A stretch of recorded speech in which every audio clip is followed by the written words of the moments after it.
بسم اللہ الرحمن الرحیم۔ جو ہمیشہ کے لیے دلی دوست نہیں، کوئی دوست نہیں، ایسے دوست کی ملاقات کو جانا، اس کے پاس بیٹھنا، اس سے باتیں کرنا اور اس کی باتیں سننا سب حسرت ہی حسرت کا باعث ہوں گی۔ دوست وہ ہے جو تیرا ہو اور تو اس کا، اور ایسے دوست نہ ہر جگہ ہوتے ہیں اور نہ ہی ہر کسی کو ملتے ہیں۔ موحد کو اعلیٰ درجے کے توکل اور متوکل کو اعلیٰ درجے کے ایمان کی ضرورت ہوتی ہے۔ ہر حال میں جو وارد ہو یہ یقین رکھتے ہیں کہ جو ہو رہا ہے اور جیسے ہو رہا ہے میرے اللہ ہی کی طرف سے ہو رہا ہے، اسی طرح ہو رہا ہے جیسے کہ ہونا چاہیے، عین حکمت پہ مبنی، اور اسی میں بھلائی ہے۔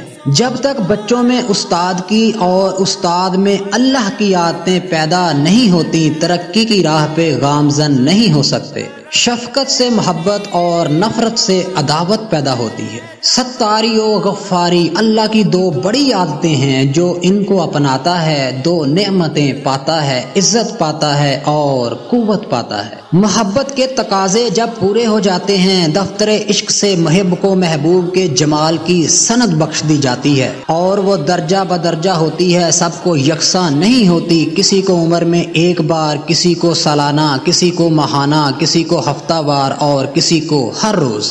بعض کو جب وہ چاہیں اور جسے بھی چاہیں، اگرچہ ککھ بھی نہ ہو، اپنے جمال باکرام سے مشرف فرمائیں۔ جمال ان کی عنایت ہے، کوشش پہ موقوف نہیں۔ بعض ایسے بھی ہوتے ہیں جو ان کی محبت میں دم بدم گھلتے اور بسمل کی طرح لوٹتے رہتے ہیں، لیکن ظاہری جمال سے مشرف نہیں کیے جاتے، اور یہ ان پہ ان کی اعلیٰ درجے کی نوازش ہوتی ہے۔ بن دیکھے مر مٹنے والے متوالوں کا مقام دیکھنے والوں سے کہیں بلند و بالا اور عرفہ ہوتا ہے۔ وصل کی مسکراہٹ فراق کے آنسوؤں کی کبھی برابری نہیں کر سکتی۔ محبت کے بازار میں جو مقام ہاؤ ہو کو حاصل ہوتا ہے، کسی اور جنس کو نہیں۔